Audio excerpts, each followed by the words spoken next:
Hello students, welcome to the Akashdeep online classes. My name is Rajkumar. तो last class में अपन लोगों ने कॉम्प्लेक्स नंबर के दो इम्पोर्टेंट रिलेटेड टर्म्स देखे थे। One is complex conjugate and another one is modulus of complex number. तो अपन लोगों ने देख लिया था कि किसी भी कॉम्प्लेक्स नंबर का कॉन्जुगेट कैसे निकालते हैं, what are the properties it satisfies. तो आज के लेक्चर में अपन स्टार्ट करें positive integers powers of iota. किसी भी आयोटा के ऊपर अगर कोई पॉजिटिव इंटीजर पावर रेज कर रखा है तो उसका वैल्यू अपन कैसे फाइंड आउट करेंगे। ठीक है, तो शुरू करते हैं। तो सबसे पहले तो आयोटा को कैसे डिफाइन किया था। Iota is the square root of -1। दोनों साइड स्क्वायर किया तो आयोटा स्क्वायर इक्वल्स टू -1। दोनों साइड आयोटा से मल्टीप्लाई किया तो आयोटा क्यूब कितना हो जाएगा माइनस आयोटा। वापस दोनों साइड आयोटा से मल्टीप्लाई किया that is minus iota square. Minus iota square का वैल्यू कितना है -1 तो 1। तो अगर मैं अब आयोटा टू द पावर 5 निकालेंगे तो क्या हो जाएगा, दोनों साइड आयोटा से मल्टीप्लाई करेंगे तो आयोटा। तो अपने आयोटा से स्टार्ट किया था और आयोटा पे वापस पहुंच गए। आयोटा पे कब पहुंचे, जब आयोटा की पावर 5 आए। तो एक तो आयोटा की पावर 1 थी तब उसका आंसर आयोटा आया, एक आयोटा की पावर 5 है तब उसका आंसर आयोटा आया। इसका मतलब आयोटा की वैल्यू है जो 4 के साइकिल में रिपीट हो रही है। ठीक है, आयोटा की जो पावर है उसकी वैल्यू 4 के साइकिल में रिपीट हो रही है। It means if we keep on increasing the exponent of iota it values will repeat in the cycle of 4। कहने का मतलब आयोटा टू द पावर 5 और फिर पावर 9, 13 और 17, इन सब का वैल्यू है, इन सब का वैल्यू कितना आएगा आयोटा। ठीक है, नेक्स्ट भी है आयोटा स्क्वायर, उसके बाद में 6 के बाद में आयोटा 2 और 4 6 और 4 10 में 4 ऐड किया 14 में 4 ऐड किया 18। तो इन सब की वैल्यू कितनी आएगी -1।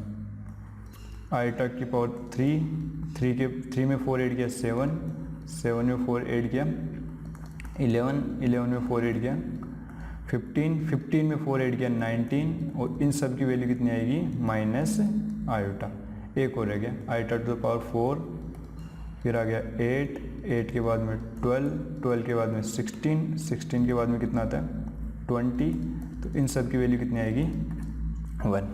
ठीक है, तो अगर मैं फर्स्ट केस में जो नंबर्स लिख रखे हैं आयोटा के जो पावर रेज कर रखे हैं उनको 4 की डिविजिबिलिटी के रिस्पेक्ट में देखें तो ये किस टाइप का नंबर है। जैसे में 13 है, 13 को 4 से डिवाइड करें तो 1 रिमाइंडर आएगा। और 17 है, 17 को 4 से डिवाइड करेंगे तो भी रिमाइंडर 1 आएगा।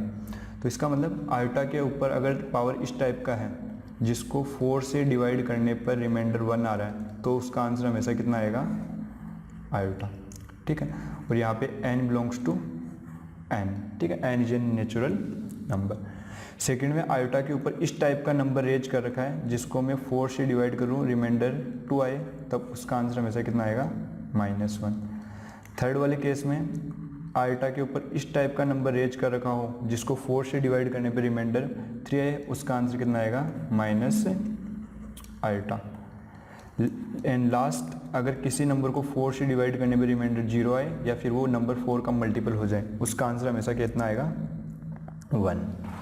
ठीक है, तो अब इसके स्टेप्स देख लेते हैं कि what are the steps that we have to follow to calculate the iota to the power n where n is any positive integer. ठीक है, तो लिखते हैं steps to follow, steps to calculate iota to the power n where n belongs to n। आयोटा के ऊपर कोई भी पॉजिटिव इंटीजर पावर रेज कर रही है उसका वैल्यू कैसे निकालेंगे। फर्स्ट ऑफ ऑल स्टेप 1 क्या है, डिवाइड n बाई 4। जो भी नंबर है उसको 4 से डिवाइड करेंगे एंड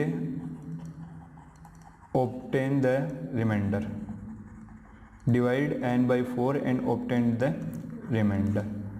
स्टेप 2 में based on the remainder will tell the answer. तो यहाँ पे रिमाइंडर क्या क्या आ सकता है, if we are dividing any positive integer by 4 then will have the following remainders r equals to 0, r equals to 1, r equals to 2, r equals to 3।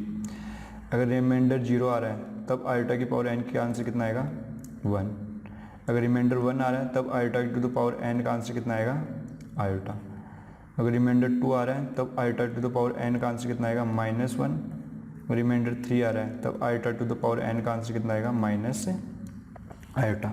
ठीक है, तो फर्स्ट ऑफ ऑल उस नंबर को 4 से डिवाइड करना है, remainder obtain किया and here we have the list based on the remainder we will tell our answer. ठीक है, बट यहाँ पे एक चीज़ देखने की है कि अगर मैं किसी भी नंबर को 4 से डिवाइड कर रहा हूँ तो I just only need the remainder, I am not interested in finding the quotient. ठीक है, तो उसके लिए मेरे को 4 से डिविजिबिलिटी का रूल पता होना चाहिए। कोई भी नंबर 4 से डिविजिबल कब होगा, कोई भी नंबर 4 से डिविजिबल होता है उसके लिए क्या है कि लास्ट के 2 डिजिट अगर 4 से डिविजिबल है तो वो पूरा नंबर 4 से डिविजिबल हो जाएगा, अगर वो 4 से डिविजिबल नहीं है तो पूरा नंबर भी 4 से डिविजिबल नहीं होगा। ठीक है, तो कहने का मतलब let's say I have this number 192 and I have to check whether this number is divisible by 4 और नॉट। तो 92 को 4 से डिवाइड किया, 92 इज कम्प्लीटली डिविजिबल बाई 4, इसलिए 192 is also completely divisible by 4। ठीक है, अनदर नंबर लिया 97362, so I have to check whether this number is divisible by 4 और नॉट। तो 62 लास्ट के 2 डिजिट लिए, 62 को 4 से डिवाइड किया, that is not divisible by 4, तो इसका मतलब पूरा नंबर भी डिविजिबल बाई 4 नहीं है। तो इससे क्या होगा कि अपनी कैलकुलेशन थोड़ा बहुत बच जाएगा। मेरे को क्या करना है, लास्ट के 2 डिजिट को 4 से डिवाइड करना है, उसमें जो रिमाइंडर आ रहा है वो का वही रिमाइंडर अगर पूरे नंबर को अपन 4 से डिवाइड कर दे तो आता। कहने का मतलब मेरे को अगर 97362 है, इसको 4 से डिवाइड करने पे रिमाइंडर ऑब्टेन करना है कि अगर मैं 97362 को 4 से डिवाइड करता तो रिमाइंडर क्या आता, and that I am telling that remainder will be equivalent to if you divide the last 2 digit by 4 and then get the remainder. मतलब इतने बड़े नंबर को 4 से डिवाइड करने की बजाय अपन ने क्या किया, लास्ट के 2 डिजिट को 62 है उसको 4 से डिवाइड किया और रिमाइंडर ऑब्टेन कर लिया। तो 62 को 4 से डिवाइड करेंगे तो क्या आएगा 1, here 2 और here 5 times, so 20, so here 2, तो आंसर कितना आ गया 2। ठीक है, और यहाँ पे अपने को ओनली रिमाइंडर ही चाहिए, so we will always apply this trick when we are dealing with the larger number like 5 digit number और 6 डिजिट नंबर्स। ठीक है, तो उसके बेस पे अपन आयोटा की पावर के बेस पे अपन will solve some questions now. ठीक है, सो लेट्स से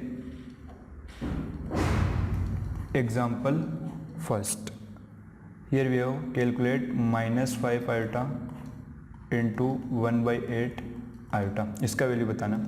तो रियल पार्ट को अलग मल्टीप्लाई किया, रियल वाले को -5/8 आयोटा इंटू आयोटा कितना हो गया आयोटा स्क्वायर, तो -5/8 और आयोटा स्क्वायर का वैल्यू कितना होता है -1, so here our answer is 5/8। ठीक है, let's take example number 2, that is minus iota into 2 iota and here we have -1/8 iota whole cube। तो ये कितना हो गया, ये हो गया -2 iota स्क्वायर और ये कितना हो गया -1/8 क्यूब इंटू आयोटा क्यूब। तो ये हो गया minus plus 2 divided by 8 cube into iota to the power 5। तो 2 डिवाइड बाई 8 को लिख लिया 2 पावर 3 होल पावर 3।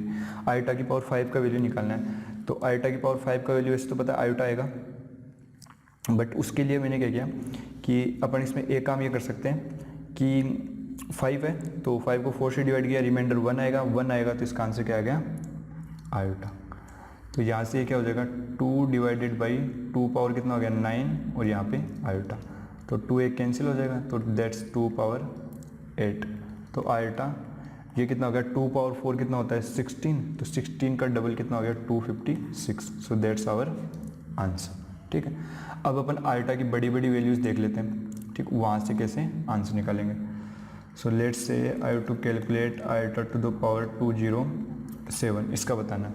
तो सबसे पहले तो 207 है उसको 4 से डिवाइड करने पे रिमाइंडर चेक करना पड़ेगा। 207 है तो मैं एक काम करूँ कि अगर इस पूरे नंबर में मेरे को 207 को 4 से डिवाइड करने पे रिमाइंडर चाहिए, तो एक काम करें कि लास्ट के 2 डिजिट को 4 से डिवाइड करें और रिमाइंडर ऑब्टेन करें। यहाँ से रिमाइंडर कितना आएगा 3, तो इसका जो आयोटा की पावर 207 की वैल्यू आएगी वो किसके इक्वल आएगी आयोटा की पावर 3 के इक्वल आएगी। तो आयोटा की पावर 3 का आंसर बताइए अपने को, आयोटा की पावर 3 कितना होता है माइनस आयोटा। ठीक है, so this way we can calculate the positive integers powers of iota. एक एग्जाम्पल और देखा, लेट्स से आई हैव 1926754 ये देख लें। तो यहाँ पे है 43, तो 43 लास्ट के 2 डिजिट है, मेरे को उसको 4 से डिवाइड करके रिमाइंडर चेक करना है। 43 को 4 से डिवाइड करना है, 4 चला जाएगा तो रिमाइंडर कितना आएगा 3। अगर रिमाइंडर 3 आए तो गए तो इसका वैल्यू भी आयोटा की पावर क्यूब आयोटा क्यूब के इक्वल होगा और दैट इज माइनस आयोटा। ठीक है, सो एक एग्जाम्पल और देखते हैं। That is if I say what is the value of iota power factorial 25। ये थोड़ा लिटिल बिट ट्रिकी है। Those you studied the factorial notation they good to go, you can tell the answer, but जिन लोगों ने नहीं पढ़ा है उनके लिए मैं फैक्टोरियल नोटेशन को इंट्रोड्यूस कर देता हूँ। फैक्टोरियल एन, और जहाँ पे एन क्या है, n is any natural number. तो फैक्टोरियल एन क्या होता है, factorial n is the product of first n natural numbers, मतलब 1 से स्टार्ट किया और एन तक के सारे नंबरों को मल्टीप्लाई कर दिया। ठीक है, n-1 और फिर n, और फैक्टोरियल एन, और जो ये साइन बना रखा है इसको ऐसे पढ़ा जाता है फैक्टोरियल, किसका निकाल रहे हैं, एन का। सो ऐसे लिख दो फैक्टोरियल एन, या फिर एन के आगे एक्सक्लेमेशन मार्क्स लगा दो, बोथ आर सेम थिंग। ठीक है, मतलब अगर मेरे को फैक्टोरियल 3 निकालना होगा तो 1 से स्टार्ट किया, फिर 2 और फिर 3, तो कितना हो गया 6। Similarly if I have to find factorial 5, वो क्या हो जाएगा 1 × 2 × 3 × 4 × 5, तो ये कितना हो जाएगा, मल्टीप्लाई किया 120। ठीक है, तो अभी मेरे को देखना है कि आयोटा की पावर फैक्टोरियल 25 है, तो यहाँ पे 25 को 4 से डिवाइड नहीं करना है, क्योंकि यहाँ पे फैक्टोरियल 25 है, और फैक्टोरियल 25 का वैल्यू क्या आएगा, 1 से लेकर 25 तक के सब नंबरों को मल्टीप्लाई किया, तो 1 से 25 तक के नंबरों को मल्टीप्लाई किया तो उसमें 4 आ जाएगा। अगर एक भी बार 4 आ गया तो पूरा का पूरा नंबर 4 का मल्टीपल हो गया। अगर वो पूरा का पूरा 4 का मल्टीपल हो गया तो जो फैक्टोरियल 25 इज डिविजिबल बाई 4, अगर आयोटा के ऊपर ऐसा पावर रेज कर रखा है जो 4 से डिविजिबल है, उसका आंसर कितना आएगा 1। ठीक है, इसको ऐसे देखेंगे, remainder when factorial 25 is divided by 4, तो फैक्टोरियल 25 को क्या लिखेंगे अपन, 1 × 2 × 3 × ... 25, तो इसको 4 से डिवाइड करने पर रिमाइंडर बचेगा ही नहीं। रिमाइंडर क्या बचेगा, दैट इज 0, कि 4 से कैंसिल हो जाएगा, 16 में भी आ जाएगा 4 16। ठीक है, तो इसका आंसर कितना आ जाएगा 1। ठीक है, अब इसके बाद मैंने क्या किया, आयोटा की पावर है, अब एक काम किया मैंने, आयोटा की कोई 4 कॉन्जुगेटिव पावर्स ली, आयोटा पावर n, और उसकी नेक्स्ट पावर आयोटा की power n+1, next power iota power n+2, उसका next power iota power n+3, सबको ऐड किया। तो मैंने क्या किया, सब में से आयोटा पावर n तो कॉमन ले लिया, तो यहाँ पे क्या बचेगा 1 + iota + iota square + iota to the power 3, तो ये कितना हो गया, iota power n 1 + iota, iota square का वैल्यू -1, आयोटा क्यूब का वैल्यू -आयोटा, तो ये क्या हो गया, आयोटा पावर n × 0 = 0। इसका मतलब आयोटा के अगर ऊपर कोई भी 4 कॉन्जुगेटिव पावर्स रेज किया और उन सबको ऐड कर दिया, then our answer will always be 0। इसका मतलब the sum of 4 conjugative powers of iota, the sum of 4 conjugative powers of iota is always 0। कहने का मतलब आयोटा के ऊपर कोई भी 4 कॉन्जुगेटिव पावर लिया, उनको ऐड कर दे, उनका आंसर कितना आएगा 0। कहने का मतलब if I say iota power 25, iota power 26, iota power 27 plus iota to the power 28, इन सबको ऐड करेंगे तो आंसर विल ऑलवेज बी 0। ठीक है, एक ये चीज़ ध्यान रखा। तो इसमें ये ध्यान रखने की चीज़ है कि आयोटा के जो पावर्स आ रही है वो कॉन्जुगेटिव आ रही है, एक भी मिस नहीं होना। जैसे 25, नेक्स्ट नेचुरल नंबर इज 26, 27, 28। ठीक है, तो ये चीज़ अपन लोगों को ध्यान में रखिए। तो इसके बेस पे अपन एक क्वेश्चन करते हैं, दैट इज सिग्मा, क्वेश्चन है calculate r = 1 to let's say r = 0 to 25 and iota to the power factorial r, इसका वैल्यू कैलकुलेट करना है। तो सबसे पहले सिग्मा नोटेशन को ओपन किया, तो ये हो गया factorial 0 iota power factorial 1 plus iota power factorial 2 plus iota power factorial 3 plus iota to the power factorial 4 plus ... iota to the power factorial 25। तो इन सब का सम करके कैलकुलेट करके बताना है। तो स्टार्ट हो गए कि आइटा फैक्टोरियल जीरो का वैल्यू कितना होता है। फैक्टोरियल जीरो का वैल्यू होता है कि 1 होता है। तो ये तुम्हें ध्यान रखने की ज़रूरत है यहाँ पे when you are discussing the factorial notation. तो वहाँ पे एक चीज़ बताना भूल गया था कि here we have factorial zero equals to 1, इसको ऐसे डिफाइन किया जाता है। ठीक है, तो plus iota power factorial 1, iota power factorial 1 कितना हो जाएगा, that is again 1, plus factorial 2 कितना हो जाएगा 2, प्लस आइटा पावर फैक्टोरियल 3 होता है 6, plus iota power factorial 4, plus dot dot dot plus iota power factorial 25। तो ये आइटा प्लस आइटा तो 2 आइटा हो गया, आइटा स्क्वायर हो गया -1, आइटा की पावर 6 है, 4 से डिवाइड किया, remainder is 2, if remainder is 2 then my answer will be -1 plus. अब इसके आगे क्या होगा, इसके आगे जितने भी आइटा के ऊपर पावर रेज कर रखी है 4 factorial 5 factorial 6 factorial dot dot dot 25 factorial, उनमें क्या आ रहा है कि वो जितने भी सारे नंबर है वो 4 के मल्टीपल है। अगर सारे नंबर 4 के मल्टीपल है तो क्या हो रहा है, अगर सारे के सारे नंबर 4 के मल्टीपल आ रहे हैं मेरे पास तो इनमें सब में 4 का डिवाइड हो जाएगा। अगर सब में 4 का डिवाइड हो जाएगा तो मेरा जो भी रिमाइंडर आएगा 0 आएगा, रिमाइंडर 0 आएगा तो उन सब का आंसर कितना आना चाहिए 1। तो मैं ऐसे बोल सकता हूँ कि ये टोटल कितने टर्म्स थे 26, कैसे 0 से स्टार्ट करके 25 तक जा रहे हैं। तो 26 में से मैंने शुरू के 4 टर्म्स निकाल लिए, 4 टर्म्स निकाल लिए तो ये मेरे पास कितने बच गए 22 टर्म्स बच गए। तो मेरे पास 1 कितनी बार आएगा 1 plus 1 plus 1 plus dot dot dot कितने टाइम्स आएगा, ये 22 टाइम्स आ जाएगा कि आइटा की पावर 4 फैक्टोरियल के बाद जो भी एक्सपोनेंट है वो 4 का मल्टीपल है, तो सबसे आंसर क्या आएगा 1। तो इसका आंसर निकाला 2 आइटा माइनस 2 प्लस 22, इसको सोल्व किया, ये कितना हो गया 20 प्लस 2 आइटा। ठीक है, तो ये इसका आंसर आ गया। आगे बढ़ते हैं, एक क्वेश्चन और देख लेते हैं, that is calculate sigma iota equals to 1 to 100 iota to the power R. इस बार फैक्टोरियल नहीं लगा रखा है, तो फैक्टोरियल नोटेशन ओपन किया तो ये हो गया iota power 1, iota power 2, iota power 3 plus iota power 4 plus dot dot dot iota power 98 plus iota power 99 plus iota power 100। ठीक है, इसका वैल्यू बताना है। तो एक मेथड तो क्या है कि आइटा स्क्वायर का वैल्यू निकाला, सबका निकाला और सबको ऐड कर दिया। But from here you can see this is little bit too hectic and too lengthy.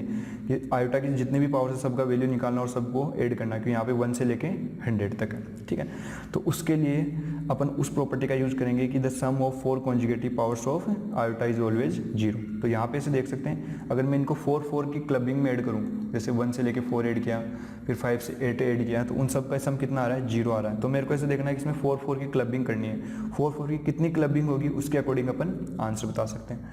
तो अगर मैंने ऐसे क्लबिंग करना स्टार्ट किया तो मैं ऐसे बोलता हूँ 1 से लेके 4 तक की एक क्लबिंग हो गई, फिर 5 से लेके 8 तक की एक क्लबिंग हो गई, फिर 9 से लेके 13 तक की एक क्लबिंग, 9 10 11 12 सॉरी, तो 9 से 12 की अलग क्लबिंग होगी। तो मेरे को ऐसे देखना है कि ये 4 के कितने पेयर बन रहे हैं, और जितने भी पेयर बन रहे हैं each pair will be equal to 0, कि उसमें आयोटा की जो पावर रेंज कर रखी है वो कॉन्जुगेटिव पावर्स हैं। तो मैं ऐसे देख सकता हूँ कि ये 1 से लेके 100 तक है। अगर 1 से लेके 100 तक है तो उसको 4 से डिवाइड किया 25, so I will get the 25 brackets and each brackets will be equal to 0। ठीक है, तो मेरा आंसर कितना आएगा 0 प्लस 0 प्लस 0 प्लस, ये कितनी बार आएगा मेरे पास, ये मेरे पास आएगा 25 टाइम्स। अगर ये मेरे पास 25 टाइम्स आ रहा तो इसका आंसर कितना आ जाएगा, इसका आंसर विल बी 0। ठीक है, होपफुली ये समझ में आ गया होगा कि आइटा की पावर यहाँ पे कॉन्जुगेटिव पावर्स है, तो उन सब का चारों कॉन्जुगेटिव पावर्स का सम कितना होता है 0। ठीक है, इसके बाद में अपन नेक्स्ट टॉपिक स्टार्ट करते हैं, that is algebra of complex numbers. Algebra of complex numbers. ठीक है, जिस टाइप से अपने को रियल नंबर्स का अलजेब्रा बताएं, रियल नंबर्स को ऐड कैसे करते हैं, सब्ट्रैक्ट कैसे करते हैं, मल्टीप्लाई करते हैं, कैसे करते हैं, on the same line we are saying algebra of complex number. तो फर्स्ट इज एडिशन। ठीक है, तो 2 कॉम्प्लेक्स नंबर दे रखा है तो उनको ऐड कैसे करेंगे। ठीक है, तो अपन बोलते हैं let Z1 equals to A1 plus iota B1 and Z2 equals to A2 plus iota B2, और ये सब दे रखा है कि A1 B1 A2 B2 are real numbers, ठीक है। तो उसका सब एडिशन कैसे डिफाइन होता है, then Z1 plus Z2 is define as, दोनों के रियल पार्ट को एक साथ ऐड कर दिया एंड इमेजिनरी पार्ट को एक साथ ऐड कर दिया, ए सिंपल एज दैट, ठीक है। तो इस पे एक क्वेश्चन देख लेते हैं, एग्जांपल है। जैसे मान लिया कि मेरे को दे रखा है Z1 दे दिया 2 प्लस 3 आयोटा एंड Z2 दे रखा है मेरे को 3 प्लस 4 आयोटा, और अगर मेरे को ऐसा पूछा जा रहा है कि what is the value of Z1 plus Z2, तो वैल्यू क्या हो जाएगा, तो रियल पार्ट को एक साथ ऐड किया, तो इस Z1 का रियल पार्ट क्या है 2 और Z2 का रियल पार्ट क्या है 3, वो ऐड कर दिया, प्लस आयोटा, Z1 का रियल पार्ट क्या है 3 प्लस Z2 का रियल पार्ट क्या है 4, 2 प्लस 3 5 प्लस आयोटा 3 प्लस 4 7, ठीक है। So this is how we can perform the addition of any two complex number. तो एडिशन के अंदर एक चीज़ आती है एडिटिव आइडेंटिटी, तो एडिटिव आइडेंटिटी क्या होता है वो भी देख लेते हैं। एडिटिव आइडेंटिटी वो कॉम्प्लेक्स नंबर है जिसको अगर किसी कॉम्प्लेक्स नंबर में जोड़े तो वापस वो का वही कॉम्प्लेक्स नंबर आना चाहिए। कहने का मतलब जेड के अंदर मैं क्या ऐड करूं कि मेरा आंसर वापस जेड आए, ऑफ कोर्स जीरो, ठीक है। तो जो जीरो है उसको क्या बोलते हैं, एडिटिव आइडेंटिटी, ठीक है। तो अपन यहाँ पे क्या बोलेंगे, zero is the additive identity, zero is the additive identity for all complex numbers, ठीक है। Zero is the additive identity for all complex number, एक चीज तो ये हो गई। Next we have additive inverse.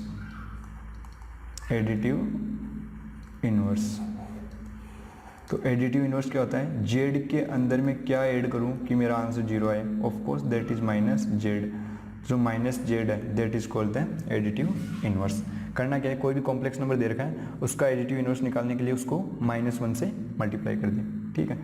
तो मैं से बोलूँ if Z equals to 3 plus 2 iota then additive inverse of Z. तो जेड का जो एडिटिव इनवर्स है वो कैसे निकालेंगे, जेड का एडिटिव इनवर्स निकालने के लिए क्या किया, पहले तो उसको कैसे डिफाइन करेंगे, माइनस जेड। तो इसको पूरे को माइनस से मल्टीप्लाई कर दिया तो रियल एंड इमेजिनरी पार्ट के साइन रिवर्स हो जाएंगे, ठीक है। तो उसको पूरे को -1 से मल्टीप्लाई कर दिया, ठीक है। अब सेकंड देखते हैं, सेकंड इज सब्ट्रैक्शन। कोई भी दो कॉम्प्लेक्स नंबर है उनको सब्ट्रैक्ट कैसे करते हैं, ठीक है। तो जिस टाइप से दोनों को ऐड करने में क्या था, रियल पार्ट अलग ऐड कर दिया एंड इमेजिनरी पार्ट अलग ऐड कर दिया ऑन द सेम लाइन, यहाँ पे पता चल गया होगा क्या करेंगे, रियल पार्ट को अलग सब्ट्रैक्ट कर दिया एंड इमेजिनरी पार्ट को अलग सब्ट्रैक्ट कर दिया। तो मेरे पास दो कॉम्प्लेक्स नंबर है A1 plus iota B1 plus and Z2 equals to A2 plus iota B2, then Z1 minus Z2, ये कैसे डिफाइन होगा, A1 माइनस A2, ये तो रियल पार्ट का डिफरेंस आ गया, plus iota B1 minus B2, ठीक है, वेरी सिंपल। तो एग्जांपल ले लेते हैं, for example Z1 is 3 plus 4 iota and Z2 equal to 9 plus 8 iota, इसका वैल्यू निकालना है। ये दे रखा है तो Z1 माइनस Z2 निकालना है। तो रियल पार्ट को सब्ट्रैक्ट किया that is 3 minus 9 plus iota, imaginary part को सब्ट्रैक्ट किया that is 4 minus 8, 3 minus 9 is equal to -6, 4 minus 8 is -4, तो -6 माइनस 4 आयोटा इसका सब्ट्रैक्शन आ गया, ठीक है। तो नेक्स्ट देखते हैं मल्टीप्लिकेशन, कि कोई भी दो कॉम्प्लेक्स नंबर है उनको मल्टीप्लाई कैसे करेंगे, दैट इज मल्टीप्लिकेशन। तो मल्टीप्लिकेशन में देखते हैं कि जैसे मान लिया मेरे पास दो कॉम्प्लेक्स नंबर दे रखा है कि let Z1 equals to A plus iota B and Z2 equals to C plus iota D। तो इनका प्रोडक्ट निकालना है Z1 इंटू Z2, तो दोनों को लिख लिया A1 plus iota B into C plus iota D। Start किया, ए को सी से मल्टीप्लाई किया, सबसे पहले ए को सी से मल्टीप्लाई किया, that is A C, plus A को आयोटा डी से मल्टीप्लाई किया, that iota A D, plus iota B को सी से मल्टीप्लाई किया, that is iota B C, plus iota B को आयोटा डी से मल्टीप्लाई करेंगे, that is iota square B D, और आयोटा स्क्वायर का वैल्यू पता है, दैट इज -1। तो इस पूरी कॉम्प्लेक्स नंबर का रियल पार्ट क्या हो जाएगा, ए सी माइनस बी डी, प्लस और इन दोनों में से आयोटा कॉमन ले लिया, तो आयोटा कॉमन लिया तो A D plus B C. ठीक है, so this way we can calculate the multiplication of any two given complex number. तो इस फॉर्मूले को याद रखने की कोई ज़रूरत नहीं है, we just need to know the process कि अपन इनका प्रोडक्ट कैसे निकाल रहे हैं। तो इसको एग्जाम्पल की हेल्प से समझते हैं। तो let's say for example I have z1 equals to 1 plus iota and z2 equals to 2 plus 4 iota, और मेरे को पूछा जा रहा है कि फाइंड z1 इंटू z2। तो z1 लिखा that is 1 plus iota, z2 लिखा that is 2 plus 4 iota. Now multiply 1 into 2 that is 2, plus 1 into 4 iota that is 4 iota, plus iota into 2 that is 2 iota, plus 4 iota into iota that is 4 into iota square. तो ये 2 plus 4 iota plus 2 iota that is 6 iota, plus 4 iota square is -1। यहाँ से कितना आ रहा है, 2 minus 4 that is -2 plus 6 iota. So this way we can multiply any two given complex number. तो इसमें भी दो रिलेटेड टर्म्स आते हैं। First we have multiplicative identity,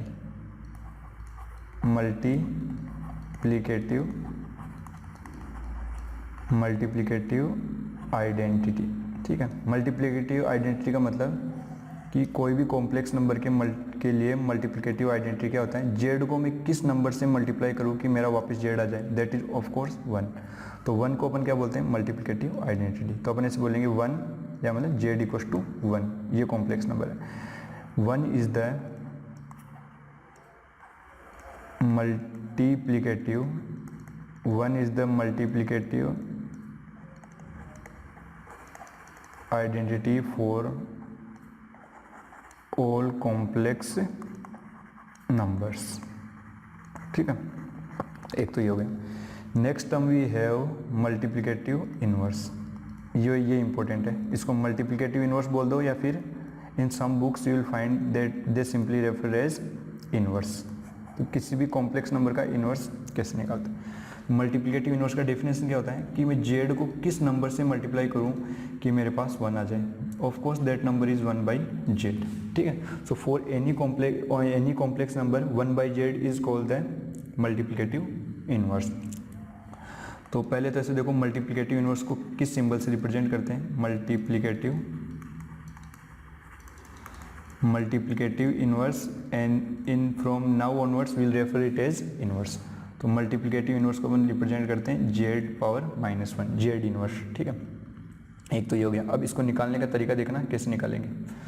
so let मेरे पास एक कॉम्प्लेक्स नंबर दे रखे हैं, Z equals to A plus iota B, और यहाँ पे ये सब कुछ दे रखा है A B belongs to R. तो इस कॉम्प्लेक्स नंबर का मल्टीप्लिकेटिव इनवर्स क्या होता है, जेड इनवर्स, और उसको कैसे लिखते हैं, 1 बाई जेड। तो लिख दिया ए प्लस आयोटा बी। अब मैंने क्या किया, इसको न्यूमरेटर और डिनोमिनेटर में ए प्लस आयोटा बी के कॉम्प्लेक्स कॉन्जुगेट से मल्टीप्लाई कर दिया, that is A minus iota B divided by A minus iota B. ऊपर तो क्या हो गया, A minus iota B divided by, नीचे क्या फॉर्मूला बन गया, X plus Y into X minus Y, एक आइडेंटिटी बन गई, that is X square minus Y square. ठीक है, तो यहाँ पे क्या आएगा, A minus iota B divided by A square, और आयोटा स्क्वायर कितना होगा, -1 माइनस माइनस प्लस, और ये हो गया बी स्क्वायर। सेपरेट कर दिया तो ये हो गया A upon A square plus B square minus iota B upon A square plus B square. So that's the formula to find the multiplicative inverse और simply inverse of any given complex number. ठीक है, तो ये तो इसका हो गया in terms of its component. अगर मैं इसको जेड इनवर्स वैसे निकालना होता तो मैं ऐसे बोलता हूँ जेड इनवर्स क्या है, 1 बाई जेड। तो अगर मैं जेड का कॉम्प्लेक्स कॉन्जुगेट क्या होता है, जेड बार, तो जेड बार से ऊपर नीचे मल्टीप्लाई किया तो 1 into Z bar that is Z bar divided by Z into Z bar ये अपन ने लास्ट वीडियो में देखा था, that is mod of Z का स्क्वायर। मतलब किसी भी कॉम्प्लेक्स नंबर के मल्टीप्लिकेटिव इनवर्स कैसे लिख सकते हैं, complex conjugative of Z divided by mod of Z का होल स्क्वायर। ठीक है, तो एक एग्जांपल से देखते हैं। तो let's say I have to find Z inverse 4, let Z equals to 3 + 4 iota. तो अब जेड इनवर्स निकालने के लिए मेरे को क्या चाहिए, एक तो कॉम्प्लेक्स कॉन्जुगेट चाहिए और एक मोड ऑफ जेड का होल स्क्वायर चाहिए। तो first of all mod of Z calculate करते हैं, that is square root of real part का स्क्वायर प्लस इमेजिनरी पार्ट का स्क्वायर। तो स्क्वायर 3 का स्क्वायर 9, 4 का 16, 16 + 9 दैट इज 25, 25 का स्क्वायर रूट 5। और जेड बार कैलकुलेट करते हैं, that is 3 - 4 iota. Now will make use of this formula. तो यहाँ से जेड इनवर्स कितना आ रहा है, Z inverse will be 3 - 4 iota divided by 5। Then our answer will be 3/5 - 4 iota by 5. So this way we can calculate the multiplicative inverse of any complex number. Sorry, यहाँ पे क्या आना चाहिए, मोड जेड का स्क्वायर है, तो mode Z 5 है, तो मोड जेड का स्क्वायर कितना हो गया 25। तो यहाँ पे कितना होना चाहिए 25, तो यहाँ पे कितना आएगा 25 and here we'll again get 25। ठीक है, तो हम लास्ट देखते हैं, that is division of two complex number. कोई किसी भी कॉम्प्लेक्स नंबर का डिवीजन कैसे निकालते हैं। तो लेट्स से मेरे पास वही जेड इक्वल टू दे रखा है C + आइटा D, ये Z1 हो गया और Z2 हो गया A + आइटा B। तो मेरे को पूछा है कि फाइंड Z1 बाई Z2, दोनों कॉम्प्लेक्स नंबर को डिवाइड करो। ये हो गया C + iota D divided by A + iota B। तो सबसे पहले इसको ऐसे लिख लिया C + iota D into 1/A + iota B। तो 1/A + आइटा B क्या लिखा है, that's the multiplicative inverse of A + iota B। उसका निकालने का तरीका पता है, उसका तरीका क्या है कि ऊपर तो न्यूमरेटर में तो उसका कॉम्प्लेक्स कॉन्जुगेट लिख दो, that is A - iota B, और डिनोमिनेटर में इसके मॉड्यूलस का स्क्वायर। इसका मॉड्यूलस क्या होता है, square root of A² + B², और स्क्वायर लेंगे तो स्क्वायर रूट हट जाएगा। तो इससे एक चीज़ ये भी पता चल गई कि अगर डिनोमिनेटर में मेरे पास कोई कॉम्प्लेक्स नंबर है, उसको न्यूमरेटर में ले जाने के लिए क्या करेंगे, ऊपर तो उस कॉम्प्लेक्स कॉन्जुगेट का, ऊपर तो उस नंबर का कॉम्प्लेक्स कॉन्जुगेट लिखेंगे और डिनोमिनेटर में उसके मॉड्यूलस का स्क्वायर। तो अब यहाँ से तो बहुत ईजी है कि ये नंबर और ये नंबर, या ये कॉम्प्लेक्स नंबर है, ये भी कॉम्प्लेक्स नंबर है, यहाँ पे दोनों कॉम्प्लेक्स नंबर का प्रोडक्ट निकालना है। तो निकालिए, ये होगा A × C AC, और एक आइटा D और माइनस आइटा B को मल्टीप्लाई करने पे रियल पार्ट आएगा, तो that will be minus iota square. तो ये हो गया माइनस आइटा स्क्वायर मतलब प्लस BD, तो प्लस आइटा, एक तो AD हो जाएगा, एक माइनस BC, और डिवाइडेड बाई A² + B², और यहाँ भी क्या आ जाएगा A² + B²। ठीक है, तो यहाँ से एक प्रॉपर्टी ये पता चली कि कोई भी कॉम्प्लेक्स नंबर डिनोमिनेटर में दे रखा है, अगर उसको न्यूमरेटर में ले जाने के लिए क्या करेंगे, सबसे पहले तो उसका कॉम्प्लेक्स कॉन्जुगेट ऊपर लिखा और नीचे लिखा मोड ऑफ जेड का होल स्क्वायर। ठीक है, so I hope that's enough for this lecture. तो आज के लेक्चर में क्या देखा, आज के लेक्चर में देख लिया कि positive integer powers of iota, iota की कोई पावर रेज करिए उसका वैल्यू कैसे निकालेंगे, and sum of 4 conjugative powers of iota. Then we solve some couple of example. उसके बाद में अलजेब्रा ऑफ कॉम्प्लेक्स नंबर्स, इसके अंदर अपन ने देखा कि किसी भी कोई दो कॉम्प्लेक्स नंबर को ऐड कैसे करते हैं, और उसमें दो related terms, additive identity, additive inverse, subtraction, उसके बाद में मल्टीप्लिकेशन में दो चीज़ें देखी, मल्टीप्लिकेटिव आइडेंटिटी, मल्टीप्लिकेटिव इनवर्स। और मल्टीप्लिकेटिव इनवर्स बहुत इंपॉर्टेंट है, तो उसका अपने फॉर्मूला मेमोराइज कर लिया, एंड उसको अपने प्रोसेस देख लिया कि how can we find the multiplicative inverse of any complex number. उसके बाद में अपने कॉम्प्लेक्स नंबर का डिवीजन देखा, और यहाँ पे मैंने एक चीज़ ये इंपॉर्टेंट प्रॉपर्टी नोटिस किया कि अगर कोई कॉम्प्लेक्स नंबर मेरे पास डिनोमिनेटर में है, उसको न्यूमरेटर में ले जाने के लिए सबसे पहले तो उस नंबर के कॉन्जुगेट से ऊपर को मल्टीप्लाई कर दिया, और डिवाइड में क्या किया, उसका मॉड्यूलस के स्क्वायर से डिवाइड कर दिया। मतलब जैसे मान लिया मेरे पास ये दे रखा है 1 + 3 आइटा, तो अगर इसको मेरे को ऊपर ले जाना तो क्या करूँगा, 1 - 3 आइटा, और इसके मोड से स्क्वायर करके डिवाइड कर दिया, तो 1 का स्क्वायर + 3 का स्क्वायर, तो ऊपर हो गया 1 - 3 आइटा डिवाइडेड बाई 1 + 3 का स्क्वायर 9, तो यहाँ पे हो गया 1 - 3 आइटा डिवाइडेड बाई 10। ठीक है, तो इसको ऐसे लिख लिया 1/10 - 3/10 आयोटा। तो यहाँ से अपन कोई भी कॉम्प्लेक्स नंबर डिनोमिनेटर में उसको न्यूमरेटर में ले जा सकते हैं। So I hope this is enough for this lecture, and in next lecture we'll start with the properties of algebra of complex number.